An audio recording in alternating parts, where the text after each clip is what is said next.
경제 독립. 니들이 뭘 할 수 있는데? 세계 2차 대전 히틀러와 스탈린이 필사적으로 원했던 아제르바이잔의 세계 최대 규모의 바쿠 유전.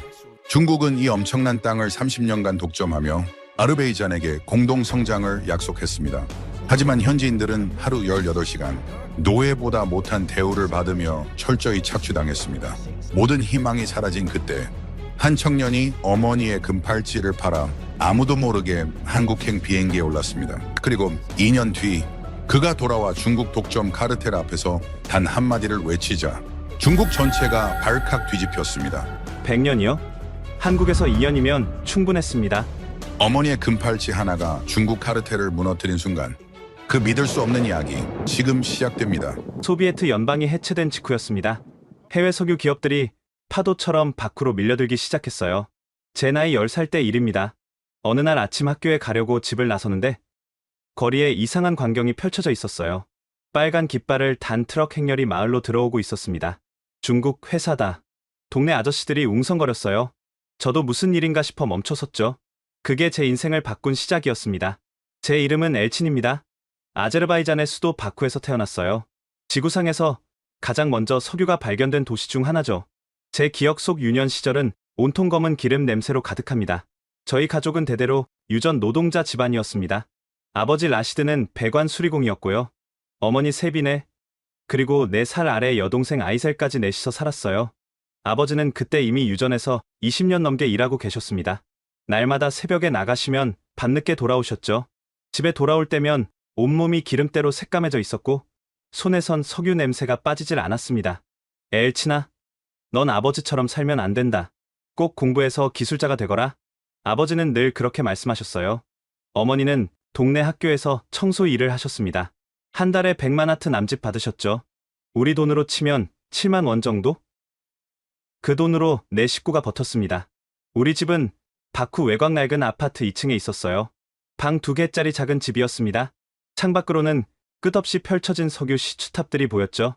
밤이면 그 탑들에서 불꽃이 타올랐어요. 가스를 태우는 불빛이었습니다. 여동생 아이셀은 저보다 4살 어렸지만 똑똑했어요. 학교 성적도 좋았죠. 하지만 우리 집 형편으로는 대학 보낼 생각을 하기 어려웠습니다. 그런 우리 가족에게 그날 들어온 중국 회사들은 마치 구세주처럼 보였습니다. 드디어 우리도 제대로 된 월급을 받을 수 있겠구나. 아버지는 그날 저녁 식탁에 앉아 말씀하셨어요.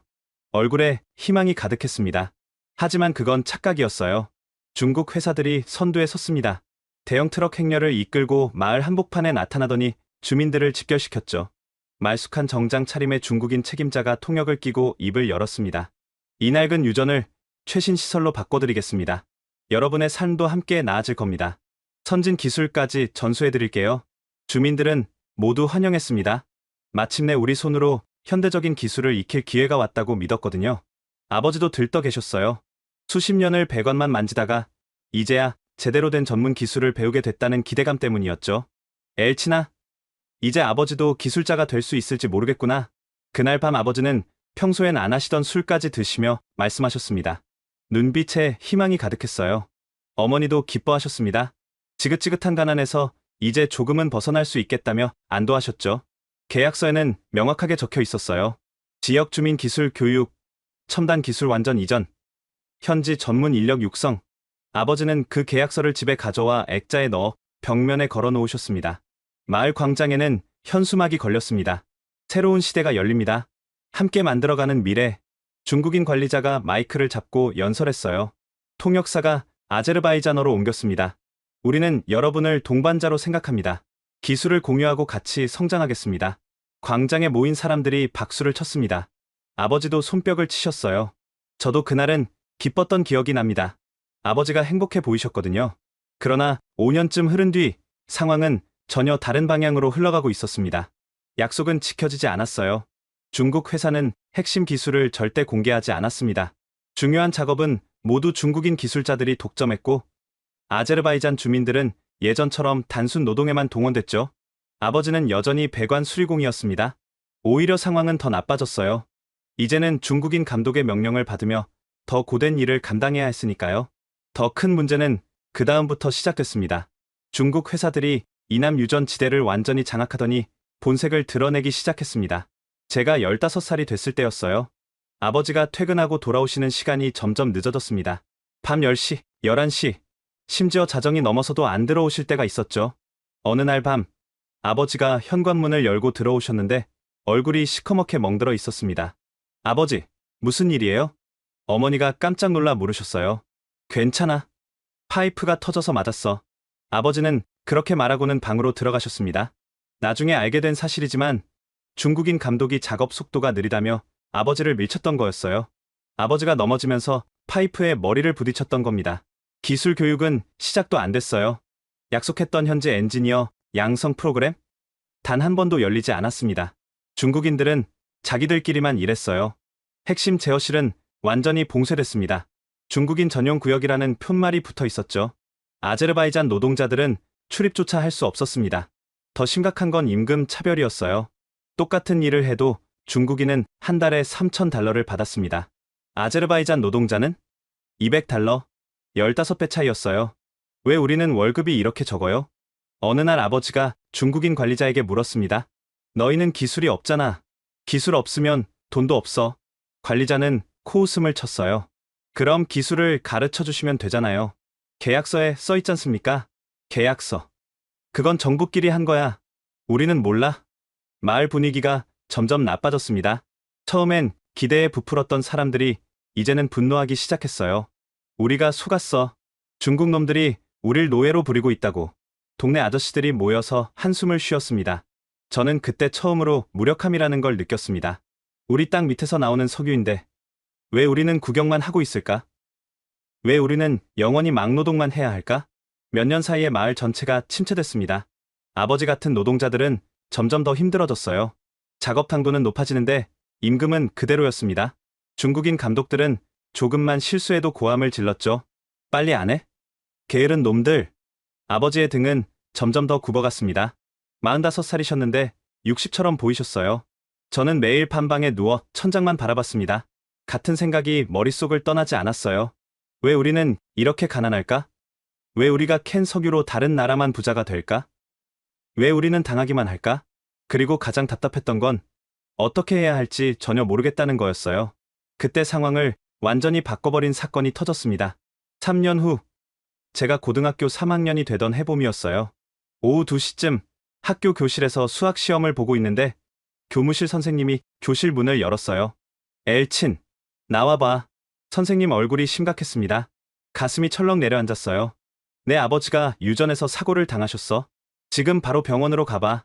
시험지를 내팽개치고 뛰쳐나왔습니다. 가방도 안 챙겼어요. 그냥 달렸습니다. 병원 응급실. 침대에 아버지가 누워 계셨습니다. 오른쪽 다리가 이상하게 꺾여 있었고 얼굴은 피투성이었어요. 아버지! 달려가려는데 어머니가 제 팔을 붙잡았습니다. 어머니 눈은 새빨갛게 충혈돼 있었어요. 배관이 터졌대. 내 아버지가 밑에 깔렸어. 의사가 나왔습니다. 다행히 생명에는 지장 없습니다. 하지만 오른쪽 다리뼈가 3군데 부러졌어요. 수술해야 합니다. 비용이 얼마나 드나요? 어머니가 떨리는 목소리로 물었어요. 3,000마나트 정도 됩니다. 우리 집 6개월치 생활비였습니다. 회사에서 보상해주지 않나요? 제가 물었죠. 산재 신청은 할 수 있습니다. 하지만 시간이 걸릴 겁니다. 다음 날 중국 회사 인사과 직원이 병실에 왔습니다. 보상금은 500마나트입니다. 500마나트요? 수술비도 안 되는데요. 어머니가 항의했어요. 규정이 그렇습니다.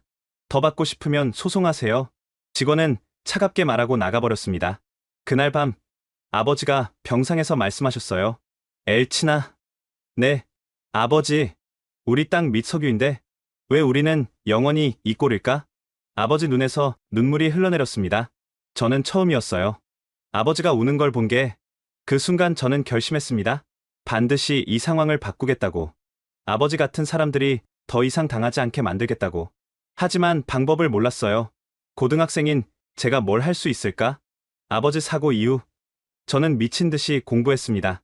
유일한 탈출구는 교육이라고 생각했어요. 기술을 배워야 한다고 믿었습니다.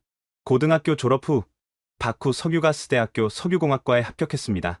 장학금을 받았어요. 성적이 좋았거든요. 대학 4년 동안 저는 도서관에서 살다시피 했습니다.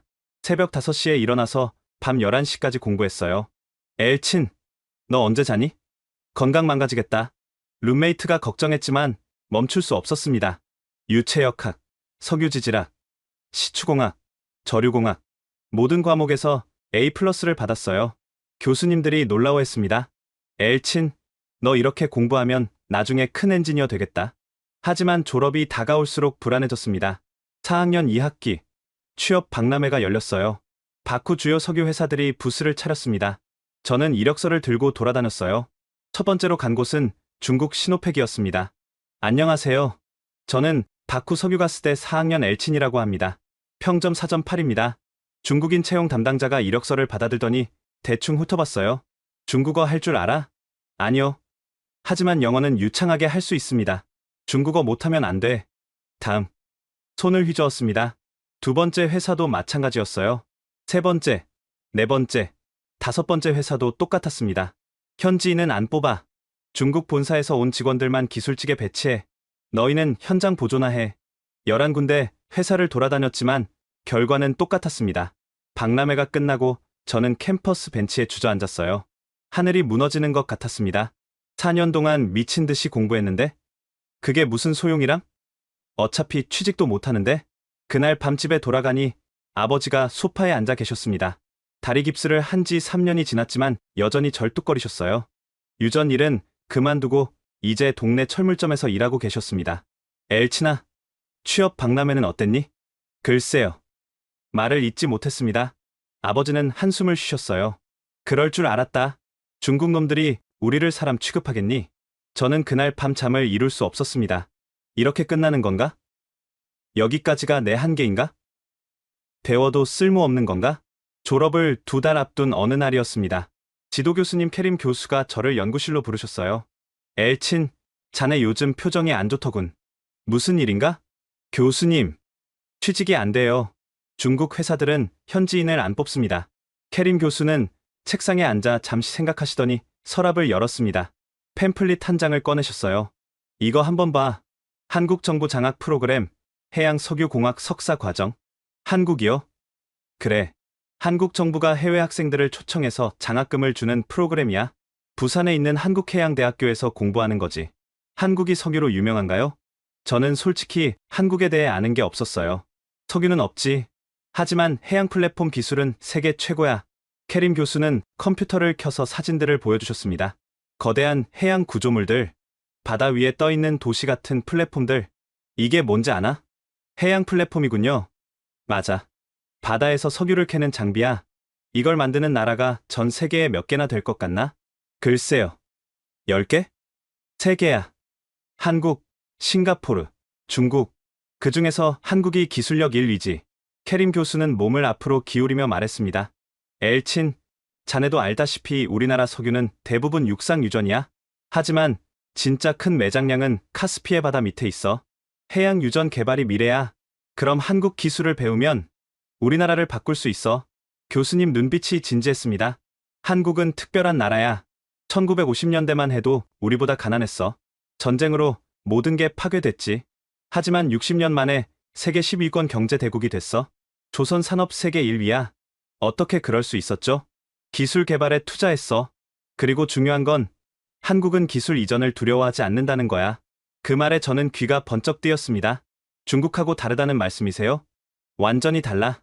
한국 기업들은 현지 파트너와 함께 성장하는 걸 추구해. 기술도 나누고 인력도 양성해줘. 실제로 동남아시아 여러 나라가 한국 덕분에 산업화됐어. 캐림 교수는 팸플릿을 제 손에 쥐어주셨습니다. 지원해봐. 자네 성적이면 충분히 합격할 거야. 그리고 엘친. 네, 교수님.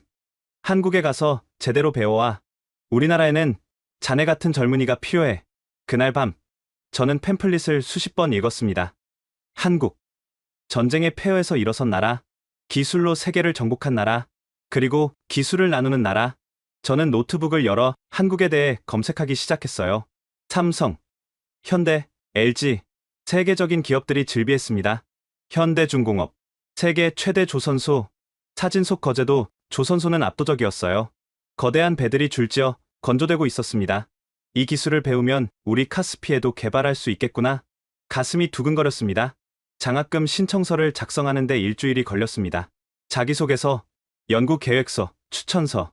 모든 서류를 완벽하게 준비했어요. 캐림 교수님이 추천서를 써주셨고 학과장님도 도와주셨습니다. 서류를 제출하고 석 달을 기다렸습니다. 석 달 동안 매일 이메일함을 열어봤어요. 그리고 어느 날 오후 축하합니다. 귀하는 한국정부 초청 장학생으로 선발되었습니다. 손이 떨렸습니다. 화면을 몇 번이나 다시 읽었어요. 꿈이 아니었습니다. 합격했다. 기숙사 방에서 소리를 질렀습니다. 집으로 달려가 합격 통지서를 아버지 손에 쥐어드렸습니다. 아버지는 천천히 서류를 읽으셨어요. 한참 동안 말씀이 없으시더니 갑자기 눈에서 눈물이 흘러내리기 시작했습니다. 가거라. 아들아. 내가 배워서 이 나라를 바꿔라. 그런데 문제가 생겼습니다. 장학금은 등록금과 기숙사비, 월생활비를 지원해줬어요. 하지만 항공료는 포함되지 않았습니다. 바쿠에서 부산까지 왕복 항공권이 1200달러? 우리 집에는 없는 돈이었어요. 한 달이 흘렀습니다. 항공권은 여전히 살 수 없었어요. 어느 날 밤, 저는 집에 돌아가서 아버지께 말씀드렸습니다. 아버지, 죄송해요. 제가 항공료를 마련 못했어요. 장학금을 포기해야 할 것 같아요. 아버지는 한참 동안 말씀이 없으셨습니다. 엘치나, 걱정 마라. 아버지가 방법을 찾아볼게. 다음 말부터 집안 분위기가 이상해졌습니다. 부모님이 밤마다 방에서 무슨 이야기를 나누셨어요? 일주일 후, 토요일 아침이었습니다. 가족 회의가 열렸어요. 엘친이 한국에 가려면 돈이 필요하다. 그래서 엄마 금장식을 팔기로 했어. 어머니, 안 돼요. 그건 어머니 결혼 예물이잖아요. 금팔찌 5개. 어머니가 결혼할 때 할머니께 받으신 거였습니다. 어머니의 유일한 재산이었죠. 괜찮아. 엄마는 금팔찌보다 내가 성공하는 게 더 중요해. 어머니는 미소 지으셨지만 눈가가 붉어지고 있었습니다. 그리고 아버지가 퇴직금을 받기로 했다. 지금 그만두면 200달러 정도 나와. 아버지, 그럼 일자리가 없어지잖아요. 괜찮다. 다른 일 찾으면 돼. 그때 여동생 아이셀이 입을 열었어요. 나도 도울게. 나 대학 안 갈래. 고등학교 졸업하고 바로 일할 거야. 안 돼. 절대 안 돼. 제가 소리쳤습니다. 오빠. 오빠가 먼저 가. 오빠가 성공하면 나도 나중에 한국 갈 수 있잖아. 그렇지? 19살 여동생의 눈에 눈물이 고여 있었습니다. 약속해. 오빠, 내가 나중에 갈 수 있게 해줘. 저는 고개를 끄덕일 수밖에 없었습니다. 한 달 반 뒤, 가족 회의가 다시 열렸습니다. 아버지가 봉투를 꺼내셨어요. 1300달러. 항공료 사고 초기 생활비로 쓰거라. 어머니 금팔찌 400달러. 아버지 퇴직금 200달러. 아버지가 새로 시작한 택시 운전으로 번 돈 500달러. 아이셀이 2달간 번 돈 200달러. 온 가족이 모은 돈이었습니다. 받을 수 없어요. 이건 받아.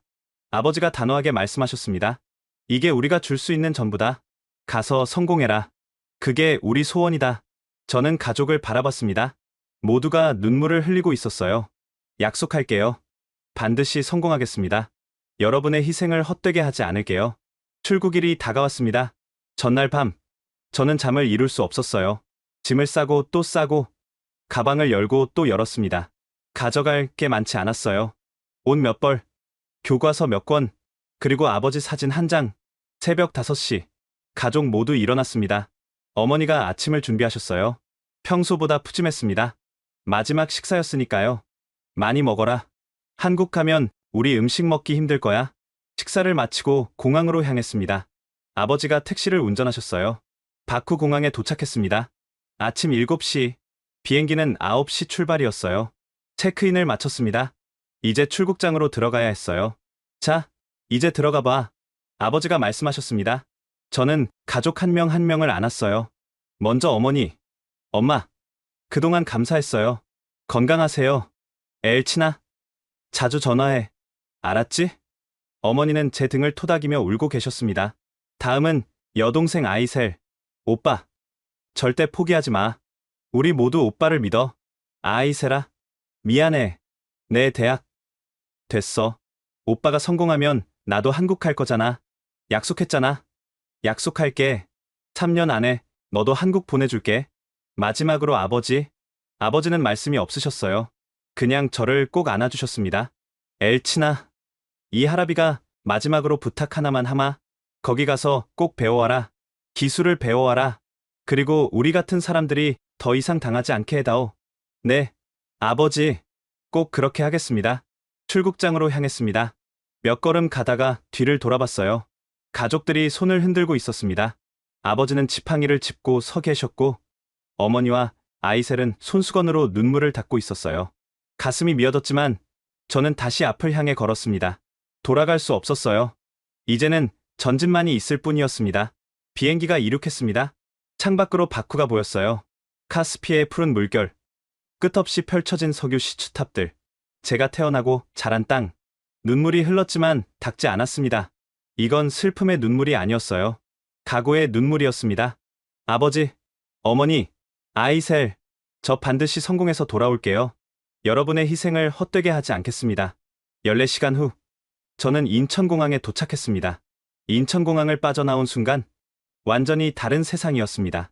깨끗한 거리, 질서 정연하게 움직이는 사람들, 첨단 전광판들, 모든 게 신세계였어요. 공항 리무진을 타고 부산으로 향했습니다. 창밖 풍경은 계속해서 저를 놀라게 했어요. 높은 고층 빌딩들, 넓은 고속도로, 깔끔하게 정리된 도시들. 이게 60년 전에 전쟁으로 폐허가 됐던 나라라고? 믿기지 않았습니다. 5시간을 달려 부산에 도착했어요. 저녁 9시쯤이었습니다. 한국해양대학교 기숙사. 제 방은 3층이었어요. 작은 원룸이었지만 깨끗했습니다. 침대, 책상, 옷장, 그리고 작은 화장실까지 있었어요. 바쿠 집보다 좋았습니다. 짐을 풀다가 아버지 사진을 꺼냈어요. 책상 위에 세워뒀습니다. 아버지, 도착했습니다. 잘 지켜봐 주세요. 그날 밤 저는 침대에 누워 천장을 바라봤습니다. 지구 반대편, 낯선 나라, 아는 사람 하나 없는 곳. 외로웠지만 동시에 설렜어요. 이제 새로운 인생이 시작되는 거니까요. 휴대폰으로 집에 전화를 걸었습니다. 여보세요? 어머니 목소리였어요. 어머니, 저예요. 무사히 도착했어요. 엘치나, 괜찮니? 힘들진 않고? 괜찮아요. 기숙사도 좋고, 다 좋아요. 다행이다. 밥은 먹었어? 네, 공항에서 먹었어요. 엘치나, 공부 열심히 해. 알았지? 네, 어머니. 걱정 마세요. 전화를 끊고 나니 눈물이 났습니다. 하지만 울 시간이 없었어요. 내일부터 수업이 시작되니까요. 노트북을 열어 내일 시간표를 확인했습니다. 오전 9시 한국어 수업, 오전 11시 해양공학개론, 오후 2시 유체역학. 할 수 있다. 반드시 해내야 한다. 스스로에게 다짐하며 잠자리에 들었습니다. 다음 날 아침 알람이 울렸어요. 새벽 5시. 바쿠에서처럼 일찍 일어났습니다. 공부할 시간이 필요했거든요. 샤워를 하고 평상복을 입었어요. 대학생이니까요. 식당으로 향했습니다. 기숙사 1층에 학생 식당이 있었어요. 밥과 김치, 계란찜, 생선구이. 낯선 음식들이었지만 맛있었습니다. 이제부터 한국 사람처럼 살아야지. 각오를 다지며 첫 수업을 들으러 갔습니다. 한국어가 문제였습니다. 첫 수업 한국어 선생님이 말씀하셨어요. 자, 여러분 안녕하세요. 오늘은 한국어 기초 발음부터 시작하겠습니다. 선생님 말씀은 절반밖에 못 알아들었어요. 옆에 앉은 중국 학생이 속삭였습니다. 너 한국어 할 줄 알아? 조금. 영어는 돼? 응, 영어로 하자. 수업이 끝나고 전공 수업이 시작됐습니다. 해양공학개론. 교수님이 빠르게 강의하셨어요.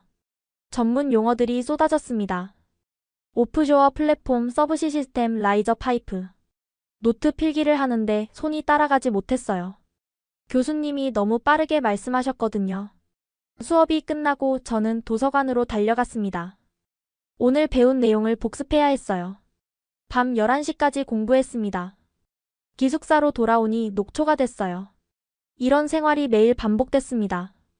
새벽 5시 기상, 자습 수업, 도서관, 밤 11시 귀가. 한 달쯤 지났을 때 첫 시험이 있었어요. 해양공학 중간고사. 문제를 받아보는 순간 당황했습니다. 한국어로 쓰인 문제들. 절반은 무슨 뜻인지 몰랐어요. 이러다가 낙제하는 거 아닌가? 식은땀이 났습니다. 겨우겨우 문제를 풀었어요. 확신이 없었습니다. 일주일 후 성적이 나왔습니다. 75점. B+. 바쿠에서는 늘 A를 받았는데 여기서는 B였어요. 좌절스러웠지만 포기할 수 없었습니다. 더 열심히 해야 해. 그날부터 저는 한국어 공부에 더 집중했어요. 수업이 끝나면 한국 학생들한테 다가가서 물어봤습니다. 저기 죄송한데요. 오늘 수업 내용 좀 설명해 줄 수 있어요? 처음엔 다들 귀찮아했어요. 외국인이 말 걸면 피하더라고요.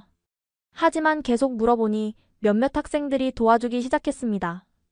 너 정말 열심히 하네. 매일 도서관에 있던데? 네, 따라가려면 더 공부해야 해서요. 알았어, 내가 노트 정리 도와줄게. 감사했습니다. 두 번째 학기가 시작됐어요. 조금 나아졌습니다. 한국어가 조금씩 들리기 시작했거든요. 하지만 여전히 힘들었어요. 어느 날 밤 기숙사 방에서 혼자 울었습니다. 이렇게 힘들 줄 몰랐어. 가족들은 모든 걸 희생했는데 나는 비학점이나 받고 있고. 그때 휴대폰이 울렸어요. 아버지였습니다. 엘치나 어떻게 지내니? 아버지. 잘 안 돼요. 공부가 너무 어려워요. 그래도 포기하지 마라. 하지만 엘치나 아버지 말 들어봐. 넘어지는 게 실패가 아니다. 일어나지 않는 게 실패야. 너는 지금 넘어진 거야. 이제 일어서면 돼. 네, 아버지. 그리고 기억해라. 너는 혼자가 아니야. 우리 모두가 너를 응원하고 있어. 전화를 끊고 나니 힘이 났습니다. 맞아. 포기할 수 없어. 다시 일어서자. 다음 날부터 더 악착같이 공부했어요. 그리고 1년 후 두 번째 학기 성적표를 받았습니다. 평균 A-. 해냈어요. 2학년 여름방학 인생의 전환점이 왔습니다. 학교에서 현대중공업 거제조선소 인턴십 프로그램을 공지했어요. 해양공학과 학생 중 성적 우수자 10명을 선발합니다. 2달간 현장 실습 기회입니다. 저는 즉시 지원했습니다. 일주일 후 합격 통보를 받았어요. 7월 첫째 주 거제도로 향했습니다. 부산에서 버스로 2시간. 거제도에 도착했어요. 그리고 그 광경을 봤습니다. 현대중공업 거제조선소. 세상에서 가장 큰 조선소. 입구에 들어서는 순간 입이 다물어지지 않았어요. 거대한 크레인들이 하늘을 찌를 듯 솟아 있었습니다. 축구장 10개를 합친 것보다 큰 도크. 그 안에서 건조 중인 배들. 와. 감탄사밖에 나오지 않았습니다. 우리 인턴 10명은 각각 다른 부서에 배치됐어요. 저는 해양 플랫폼 설계팀에 배정됐습니다. 엘친 씨 여기 앉으세요. 제가 김태윤 과장입니다. 30대 중반쯤 되어 보이는 과장님이 자리를 안내해 주셨어요. 앞으로 2달간 저희 팀에서 일하실 겁니다. 질문 있으면 언제든 물어보세요. 감사합니다. 사무실 벽면에는 거대한 설계도가 붙어 있었어요. 해양 플랫폼 도면이었습니다. 이게 뭔지 아세요? 김 과장님이 물으셨습니다. FPSO.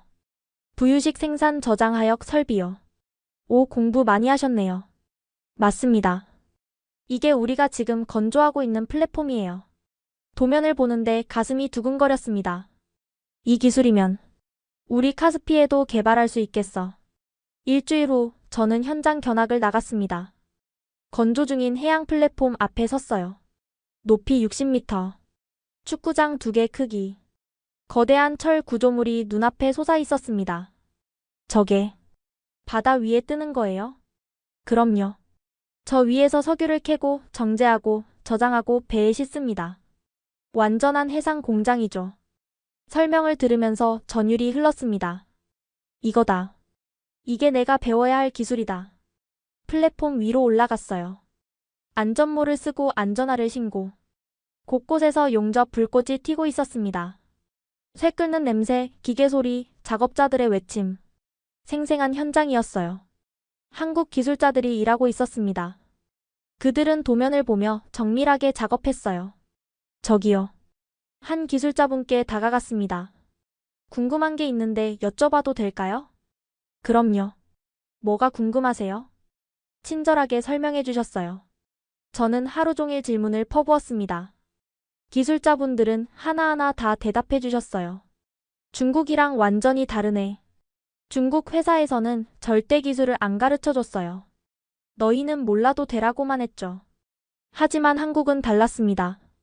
물어보면 다 가르쳐 줬어요. 인턴 마지막 날, 김 과장님이 저를 불렀습니다. 엘친 씨 2달 동안 정말 열심히 했어요. 보고서도 훌륭했고요. 감사합니다. 졸업하고 우리 회사 지원해보세요. 좋은 인재니까 뽑힐 겁니다. 정말요? 외국인도 가능한가요? 당연하죠. 실력 있으면 국적은 상관없어요. 그 말에 눈물이 날 뻔했습니다. 이런 나라가 있구나. 실력으로 평가하는 나라. 2학년 2학기 저는 교양 과목으로 동양 문명사를 수강했습니다. 교수님이 화면에 지도를 띄우셨어요. 오늘은 실크로드에 대해 배워보겠습니다. 실크로드. 들어본 적은 있었지만 자세히는 몰랐어요. 실크로드는 단순한 무역로가 아닙니다. 문명과 문명이 만나는 통로였죠. 지도에 빨간 선이 그려졌습니다. 중국에서 시작해서 중앙아시아를 거쳐 중동, 유럽까지. 특히 중앙아시아는 실크로드의 심장부였습니다. 여기 보이는 나라들. 우즈베키스탄, 카자흐스탄, 투르크메니스탄, 그리고 아제르바이잔. 제 고향 이름이 나왔습니다. 가슴이 뛰기 시작했어요. 아제르바이잔은 불의 나라로 불립니다. 왜 그럴까요? 한 학생이 손을 들었어요. 석유 때문 아닌가요? 정확합니다. 고대부터 이곳에서는 땅에서 불이 솟았어요. 자연 발화하는 천연가스와 석유 때문이죠. 그래서 배화교, 즉 불을 숭배하는 종교가 발달했습니다. 화면에 고대 아제르바이잔의 불 신전 사진이 나왔어요. 그리고 흥미로운 건 이 불의 나라와 거래했던 동쪽 나라가 있습니다. 다음 슬라이드. 한반도 지도가 나왔습니다. 한국 당시에는 고조선, 고구려, 신라, 백제. 이 나라들은 철의 나라로 불렸습니다. 철의 나라요? 제가 무의식 중에 물었습니다. 교수님이 저를 보셨어요. 네, 한국은 고대부터 제철 기술이 발달했습니다. 특히 고구려의 철 기술은 당시 세계 최고 수준이었죠. 화면에 고구려 철제 갑옷과 무기 사진이 나왔습니다. 그런데 말이죠. 불 없이는 철을 만들 수 없습니다. 순간 머릿속에 번개가 친 것 같았습니다. 네? 철광석을 녹이려면 1500도 이상의 고온이 필요해요. 그 열을 만들려면 뭐가 필요할까요? 불. 아니, 석유나 가스. 정확합니다. 고대에는 목탄을 썼지만 더 높은 온도를 내려면 석유 계통 연료가 필요했죠. 교수님은 다시 지도를 띄우셨어요. 실크로드 무역 기록을 보면 중앙아시아에서 동쪽으로 수출된 품목 중 나프타, 즉 원유가 있습니다. 그리고 동쪽에서 서쪽으로 수출된 품목에는 철제품이 있죠. 그럼 아제르바이잔과 한국이 5000년 전부터 교역했다는 말씀이신가요? 직접 교역은 아니지만 실크로드를 통한 간접 교역은 분명히 있었습니다. 불과 철, 서로가 필요로 하는 걸 교환한 거죠. 가슴이 두근거렸습니다. 우리는 5000년 전부터 이어진 인연이었구나. 수업이 끝나고 저는 도서관으로 달려갔어요. 실크로드, 아제르바이잔, 한국 철, 석유. 관련 자료를 모조리 찾아봤습니다. 밤을 새워 읽었어요.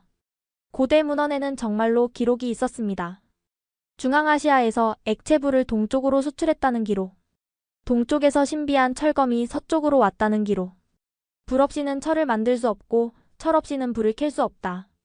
그 말이 계속 머릿속을 맴돌았어요. 다음 날 저녁, 저는 기숙사방에서 아버지께 전화를 걸었습니다. 아버지, 저 오늘 엄청난 걸 알았어요. 우리 아제르바이잔이랑 한국이요. 5000년 전부터 이어진 형제민족이었대요. 형제민족? 네, 우리는 석유와 가스를 줬고 한국은 철 기술을 줬대요. 서로 없으면 안 되는 관계였던 거예요. 아버지는 잠시 침묵하시더니 말씀하셨습니다.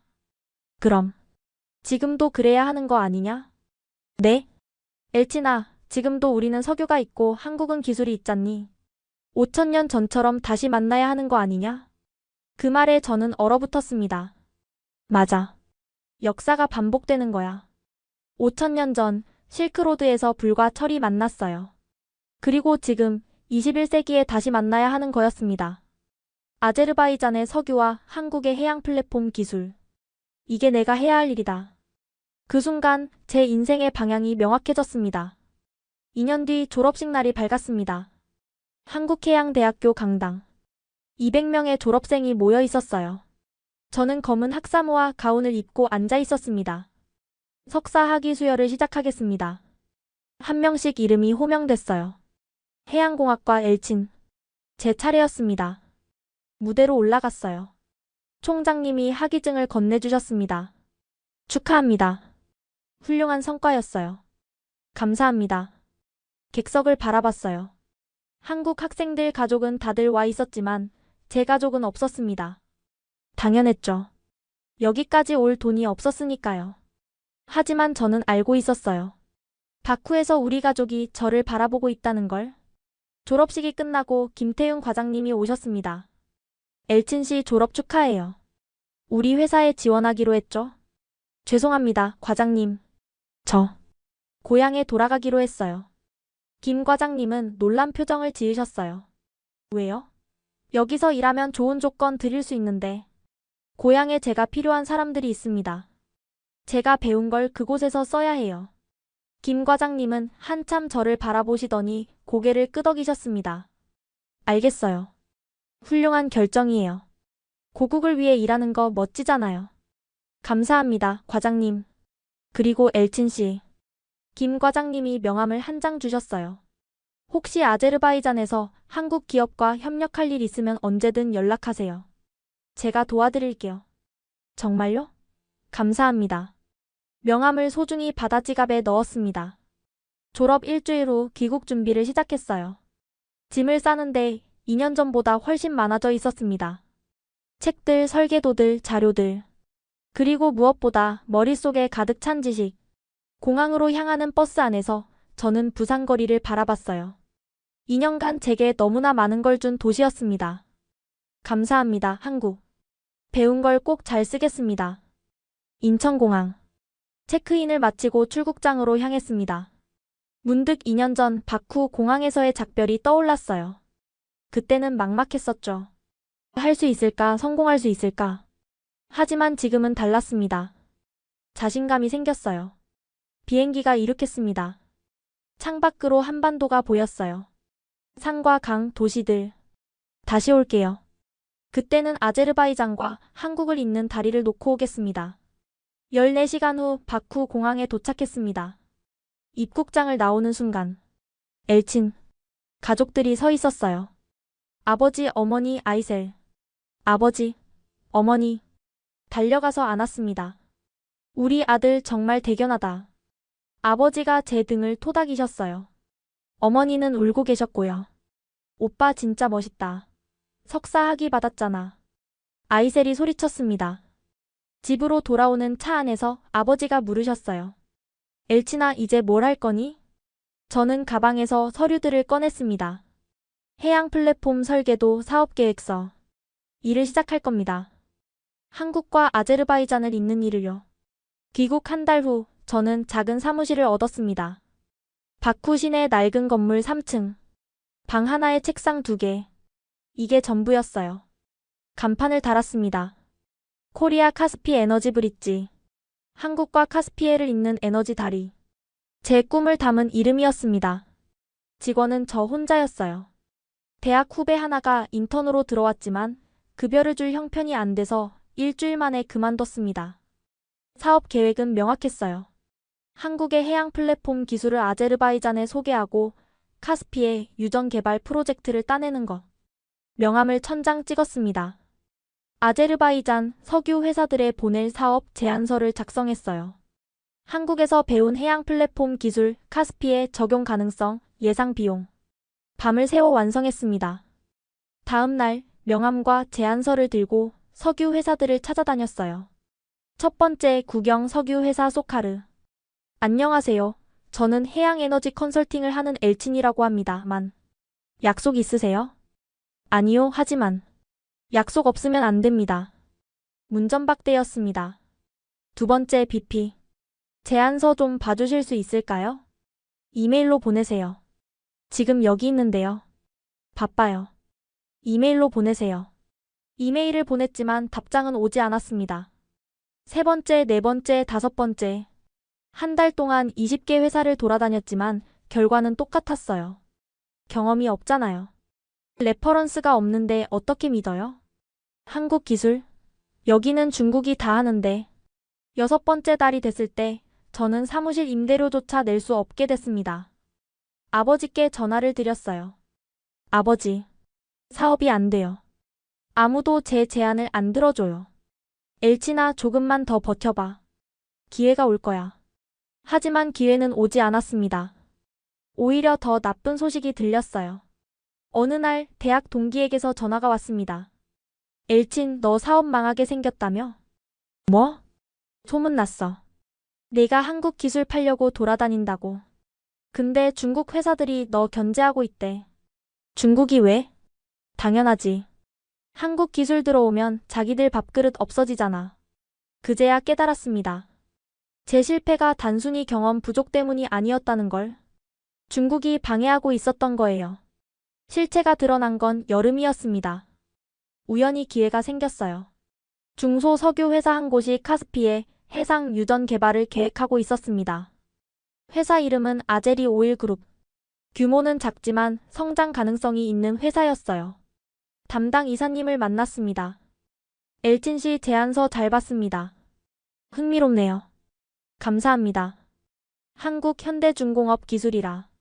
중국보다 나을까요? 훨씬 낫습니다.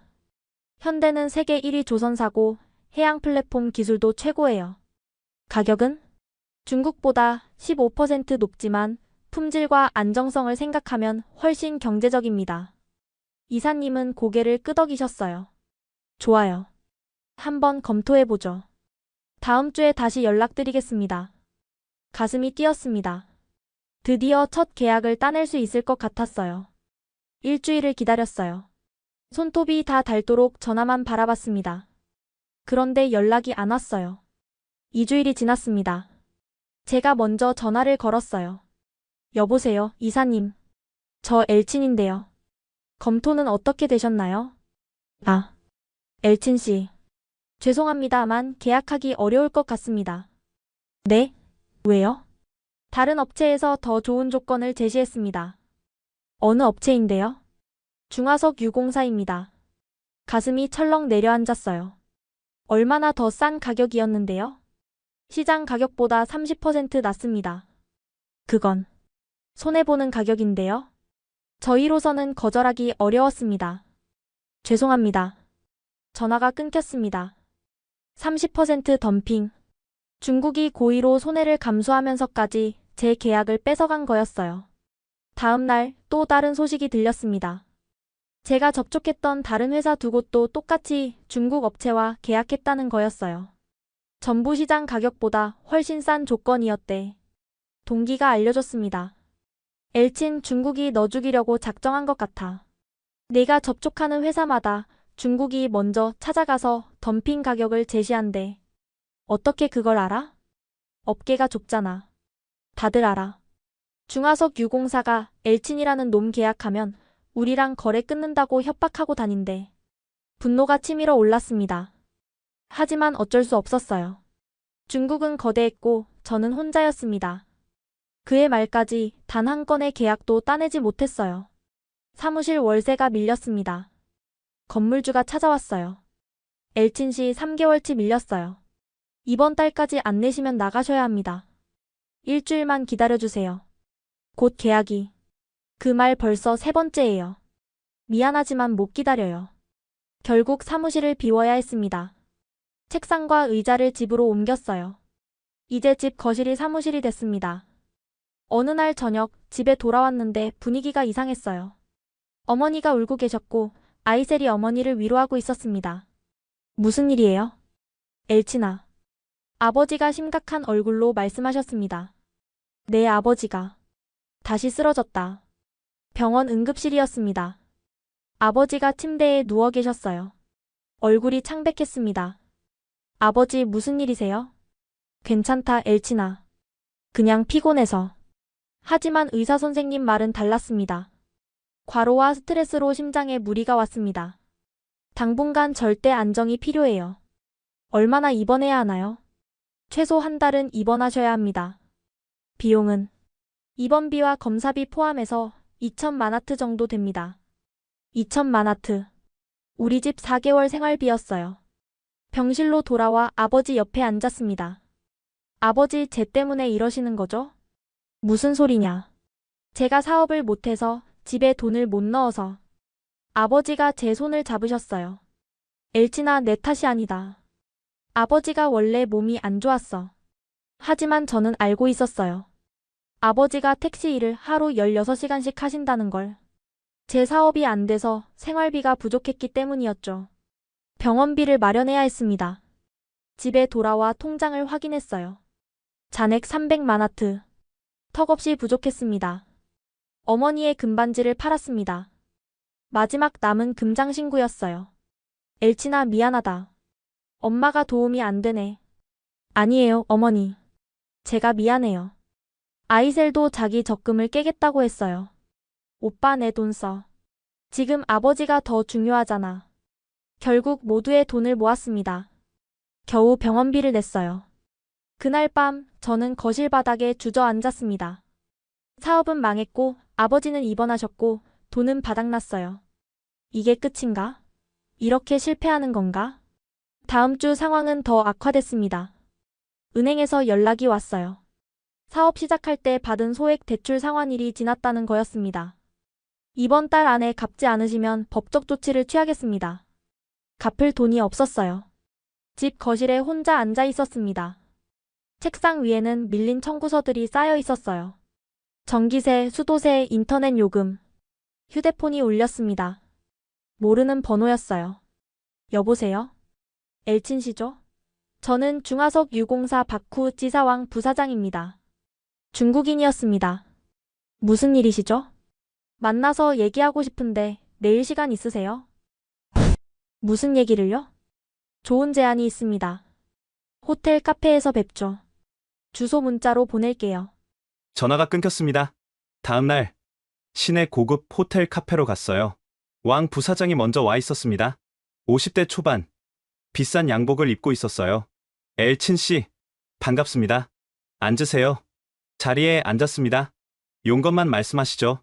왕 부사장이 웃었어요. 직설적이시네요. 좋아요. 저도 직설적으로 말하겠습니다. 그는 서류 봉투를 꺼냈습니다. 우리 회사가 엘친 씨를 채용하고 싶습니다. 월급 3,000달러. 어떻습니까? 거절합니다. 아직 조건도 안 들었는데요. 관심 없습니다. 왕 부사장의 표정이 굳어졌어요. 엘친 씨, 현실을 보세요. 당신 사업 망했잖아요. 빚도 있고 아버지 병원비도 내야 하고 어떻게 아는 거지? 등골이 오싹했습니다. 우리 회사에 오시면 모든 게 해결됩니다. 아버지 병원비도 우리가 내드리죠. 저는 당신 혼자서는 아무것도 못합니다. 중국이 없으면 아제르바이잔은 아무것도 못해요. 그 말에 화가 치밀었습니다. 당신들이 30년간 우릴 착취했잖아요. 착취? 왕 부사장이 비웃었어요. 우리가 일자리를 준 거예요. 우리가 없었으면 너희는 뭘 먹고 살았겠어? 자리에서 일어났습니다. 죄송하지만 전 중국하고 일할 생각 없습니다. 후회할 겁니다. 엘친 씨, 지금까지는 경고였어요. 앞으로는 더 세게 나갈 겁니다. 카페를 나왔습니다. 다리가 후들거렸어요. 집으로 돌아오는 길, 카스피해가 보였습니다. 석양이 지고 있었어요. 정말 이렇게 끝나는 건가? 그날 밤, 병원에 아버지를 뵈러 갔습니다. 아버지, 왜 그러니? 엘치나? 저, 실패할 것 같아요. 사업이 안 돼요. 중국이 너무 세요. 목이 메어 말을 잇지 못했습니다. 아버지는 한참 동안 창밖을 바라보시더니 천천히 입을 여셨어요. 엘치나, 할아비 말 들어라. 넘어지는 게 실패가 아니다. 아버지 목소리는 약했지만 단호했습니다. 나는 30년 넘게 넘어져 있었다. 중국 놈들한테 짓밟히면서도 일어서지 못했어. 하지만 너는 다르다. 아버지, 너는 배웠잖니? 한국에서 기술을 배웠어. 그게 무기야. 하지만 아무도 제 말을 안 들어요. 그럼 더 크게 말해야지. 더 크게요? 아버지가 제 손을 꼭 잡으셨어요. 엘치나, 개인이 싸워서는 안 돼. 국가가 나서야 해. 국가요? 그래. 한국 정부와 우리 정부를 움직여야 해. 그래야 중국도 못 막아. 순간 머릿속이 번쩍 뛰었습니다. 맞아. 개인 대 기업이 아니라 국가 대 국가로 만들어야 해. 아버지, 방법이 보여요. 그래, 그거야. 너는 할 수 있어. 병원을 나오면서 저는 다시 걷기 시작했습니다. 포기하지 않겠다고, 다시 일어서겠다고 집에 돌아와 노트를 펼쳤어요. 새로운 전략을 짜기 시작했습니다. 한국 정부와 아제르바이잔 정부를 연결한다. 양국 정상 간 협력으로 만든다. 그러면 중국도 막을 수 없다. 하지만 문제가 있었어요. 어떻게 정부를 움직이지? 저는 28살 무명 청년이었습니다. 인맥도 없고 돈도 없었어요. 그때 떠오른 사람이 있었습니다. 캐림 교수님. 제게 한국 장학금을 알려주신 은사님이었죠. 다음날 아침 교수님 연구실로 찾아갔습니다. 엘친, 오랜만이구나. 얼굴이 많이 상했네. 무슨 일이야? 상황을 다 말씀드렸어요. 사업 실패, 중국의 방해, 그리고 제 계획까지. 캐림 교수님은 고개를 끄덕이며 들으셨습니다. 그래, 내 생각이 맞아. 정부를 움직여야 해. 하지만 저 같은 사람이 어떻게? 내가 도와주지. 교수님이 미소 지으셨어요. 마침 에너지부 차관이 내 대학 동기야. 소개해줄게. 일주일 후 캐림 교수님의 주선으로 에너지부 차관과 한국대사관 경제참사관을 연달아 만났습니다. 에너지부 차관님은 50대 후반, 카리스마 있는 분이었어요. 한국에서 석사 마쳤다고? 네. 해양공학 전공했습니다. 우리나라도 카스피해 개발이 필요한데 중국만 하고 있어서 문제지. 그래서 제가 한국 기술을 소개하려고. 알아요. 캐림 교수가 다 말해줬어요. 솔직히 말하면 중국 눈치를 안 볼 수 없어요. 우리 최대 교역국이니까. 하지만 대안이 필요한 거죠. 한국 측 반응을 먼저 확인해보세요. 긍정적이면 우리도 움직일게요. 다음 날 한국 대사관 경제참사관님을 만났습니다. 40대 중반, 예리한 인상이었습니다. 엘친 씨, 캐림 교수님한테도 연락받았어요. 한국 해양대 나왔다고요? 네. 아제르바이잔과 한국의 에너지 협력. 사실 우리 정부도 관심 있어요. 중앙아시아 에너지 확보가 중요한 과제거든요. 정말요? 네. 마침 머지않아 대통령 중앙아시아 순방이 예정돼 있어요. 바쿠도 방문할 가능성이 있고요. 가슴이 두근거렸습니다. 그럼 한번 추진해볼 만하네요. 구체적인 제안서를 만들어 주시겠어요? 물론입니다. 제안서 작성에 2주일이 걸렸습니다. 밤낮 없이 작업했어요. 카스피해 유전 현황, 한국 기술의 장점, 경제성 분석, 기대 효과, 100페이지 분량의 제안서가 완성됐습니다. 캐림 교수님이 먼저 검토해 주셨어요. 완벽해. 이 정도면 설득력 있어. 한국 대사관에 제출했고 아제르바이잔 에너지부에도 제출했습니다. 석 달을 기다렸어요. 석 달 동안 매일 이메일함을 확인했습니다. 그리고 어느 날 한국 대사관에서 연락이 왔습니다. 엘친 씨, 좋은 소식이에요. 한국석 유공사가 관심을 보이고 있어요. 정말요? 네. 그리고 더 큰 소식이 있어요. 머지않아 한국 대통령이 바쿠를 국빈 방문하기로 확정됐어요. 심장이 터질 것 같았습니다. 그럼 양국 정상회담에서 에너지 협력 의제가 포함될 가능성이 높아요. 엘친 씨 제안서가 큰 역할을 했어요. 감사합니다. 정말 감사합니다. 전화를 끊고 병원으로 달려갔습니다. 아버지, 됐어요.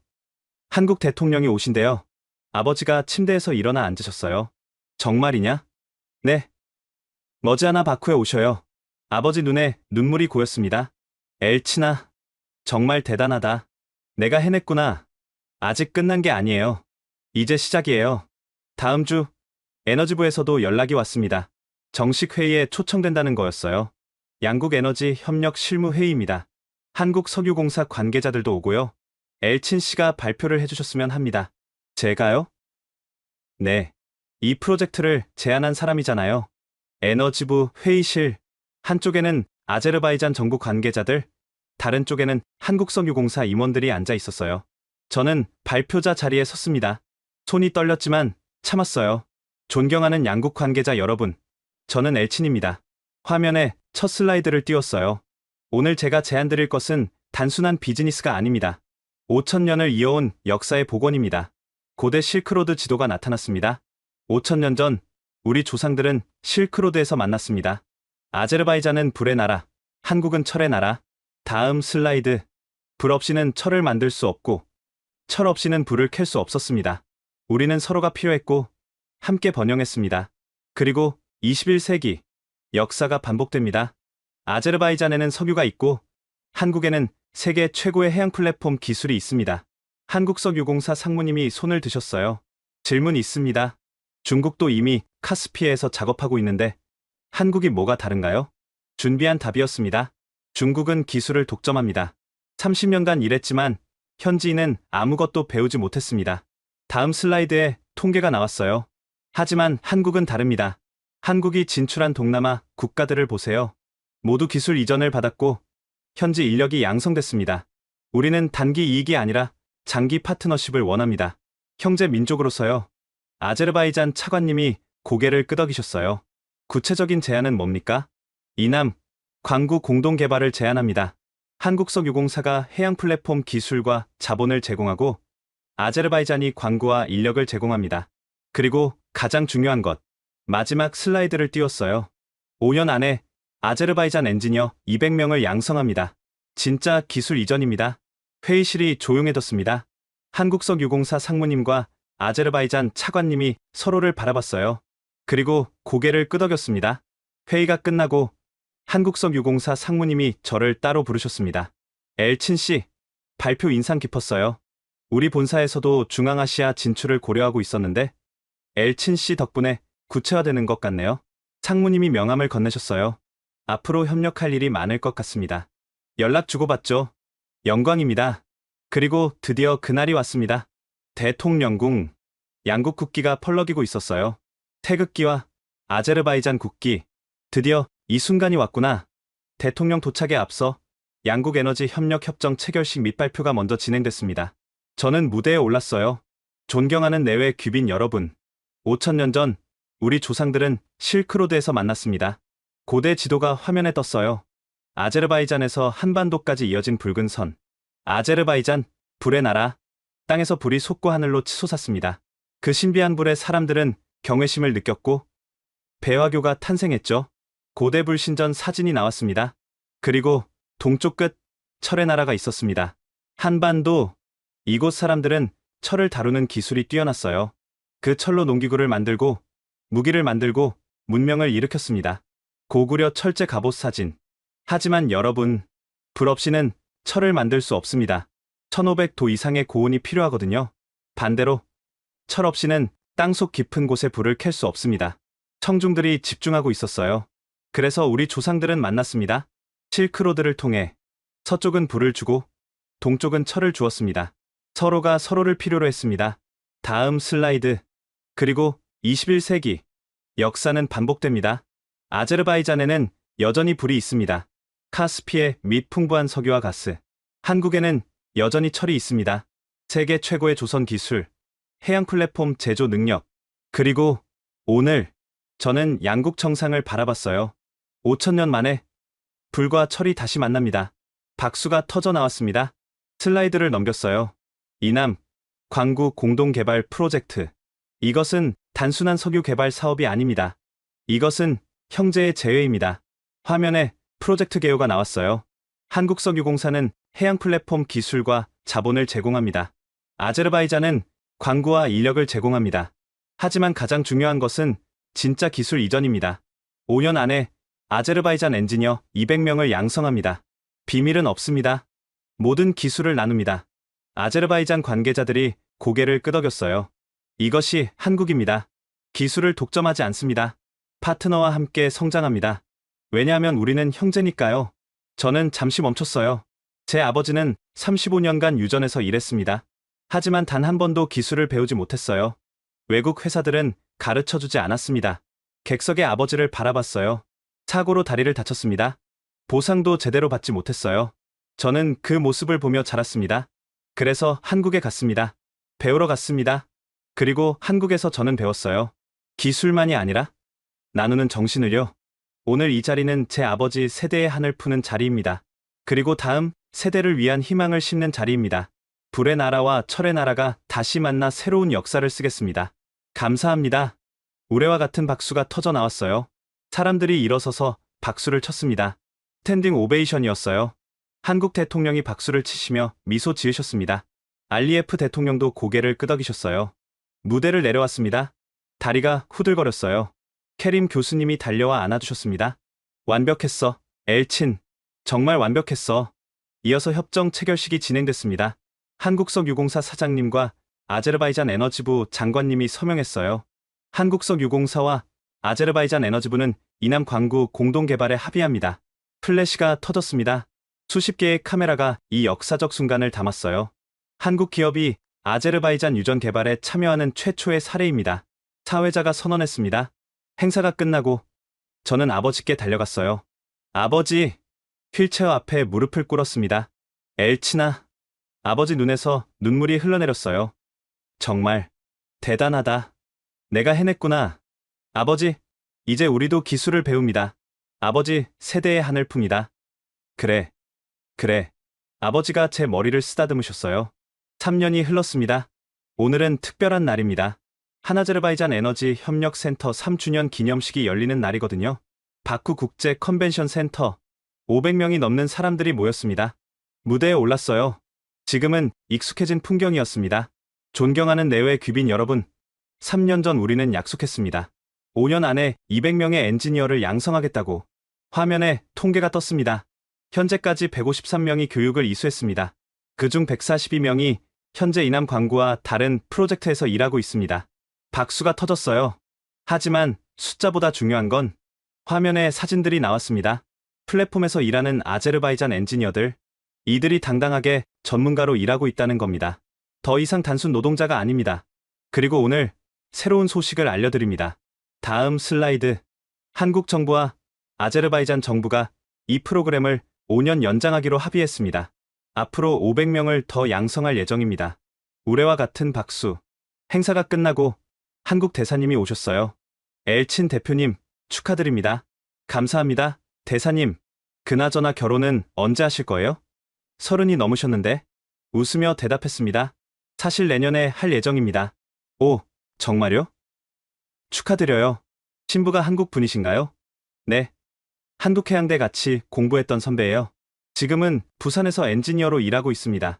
좋으시겠어요? 양국을 잇는 결혼이네요. 그날 저녁 집에 돌아와 화상통화를 켰습니다. 여보세요? 화면에 그녀가 나타났어요. 서지원. 제 약혼녀였습니다. 오빠, 행사 잘 끝났어? 응, 잘 끝났어. 내년 프로그램도 확정됐어. 다행이다. 오빠 고생 많았어. 지원아, 내년 결혼식 날짜 확정했어. 언제로? 대통령님이 바쿠 오셨던 그날로. 우리한테 특별한 날이잖아. 좋아. 그날로 하자. 이듬해 결혼식을 올렸습니다. 장소는 특별했어요. 이남, 광구 플랫폼 갑판. 한국과 아제르바이잔 하객 100명이 플랫폼에 모였습니다. 캐림 교수님이 주례를 서주셨어요. 신랑 신부는 5000년 역사를 이어가는 주인공들입니다. 어머니가 울고 계셨어요. 아이셀이 옆에서 어머니를 위로하고 있었습니다. 오빠, 아버지가 보시면 정말 좋아하셨을 텐데. 아버지 보고 계실 거야. 서약을 마치고 저는 지원의 손을 잡았습니다. 불의 나라와 철의 나라가 만났습니다. 캐림 교수님이 선언하셨어요. 하객들이 환호했습니다. 한국인과 아제르바이잔인이 함께 축복해줬어요. 카스피에 2로 석양이 지고 있었습니다. 플랫폼에서 타오르는 불꽃이 하늘을 물들였어요. 얼마 후 딸이 태어났습니다. 이름은 라시드. 아버지 이름을 땄어요. 아제르바이잔 전통에 따라 할아버지 이름을 물려받은 겁니다. 라시드야, 내 할아버지는 정말 대단한 분이셨단다. 아기를 안고 말했습니다. 할아버지가 35년 흘린 땀 덕분에 지금 우리가 여기 있는 거야. 여동생 아이셀은 약속대로 한국에 갔습니다. 서울대학교 경영학과에 입학했어요. 오빠 덕분이야. 정말 고마워. 잘하고 와. 너도 양국을 잇는 사람이 되어야지. 응, 꼭 그럴게. 그리고 지금 한아제르바이잔 에너지 협력은 계속 확대되고 있습니다. 이남, 광구뿐 아니라 다른 지역에서도 프로젝트가 진행 중이에요. 매년 100명씩 청년들이 한국에서 연수받고 있습니다. 제가 만든 교육센터는 이제 국립에너지기술대학으로 승격됐어요. 저는 초대 총장이 됐습니다. 중국 기업들의 독점은 깨졌습니다. 이제 카스피에는 한국, 유럽, 미국 기업들이 함께 일하고 있어요. 그리고 가장 중요한 건 아제르바이잔 사람들이 이제 자기 땅에서 당당한 기술자로 일하고 있다는 겁니다. 아버지의 꿈이 현실이 됐습니다. 지금까지 엘친의 사연 어떠셨나요? 아제르바이잔의 작은 유전 마을에서 시작된 한 청년의 꿈이 결국 두 나라를 잇는 다리가 되었습니다. 중국의 30년 독점에 맞서 신뢰와 역사적 유대로 승리한 이야기였죠. 아버지가 35년 흘린 땀은 이제 국가의 자산이 되었습니다. 불과 철이 만나 만든 불빛이 카스피해를 밝히고 있습니다. 이 이야기가 마음에 와닿으셨다면 좋아요 버튼을 눌러주세요.